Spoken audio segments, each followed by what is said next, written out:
Hello everyone, fantastic to be here at Fruit Attraction in Madrid 2019. It's a hell of a show. It's the first time myself and my esteemed colleague Ian Reid have been here. To Fruit Madrid, what's the big impact on this? Actually, I think it's a big thumbs up on Fruit Madrid and a thumbs down on Fruit Logistica. If you're not aware, there are these two big, I suppose, competing exhibitions. Fruit Madrid has about 1,500 stands, still has 90,000 people over on a 3-day basis, held in October, obviously when we're filming now.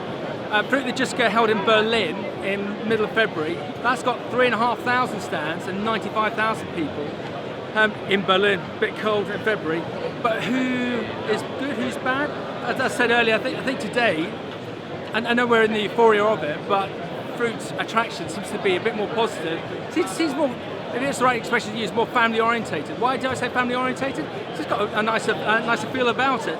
So Berlin, what's going to happen in February? We already know that a couple of British companies are backing out of going to Berlin because Fruit Attraction is half the price of Berlin. And Berlin look to profit when they shouldn't be, whilst Fruit Attraction are actually doing quite well in comparison. Okay, so where else are we going with this one? Just camera around, hold up.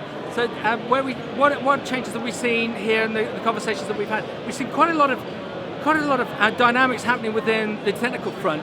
There's so much margin pressure going on within the sector that we are seeing some companies perhaps not having the appetite to pay for big money names, wages on a technical perspective, when are they actually adding any return of investment in comparison to the commercial people.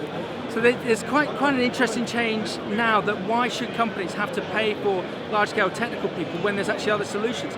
Is that going to pay into the hands of the likes of Halo, as an example, who can do all of your hacking as well as all of your technical side, and you can concentrate on the things that you're good at, being commerciality and the growth side. So we think we're going to see some big changes on the technical perspective ongoing.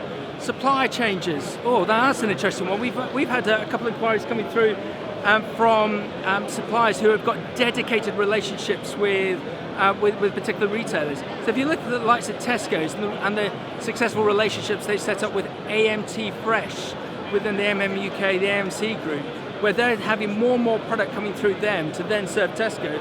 Another example being the likes of DPS, who are taking more and more product in for Tesco's over and above their core lines. And we, Redbox, have been asked to look for another supplier who's got a key relationship with a key retailer to find other products for them. So when we get into this one-stop shop scenario, that's actually going to really, really change the dynamics of this whole fresh sector. I think it's a really interesting one to watch.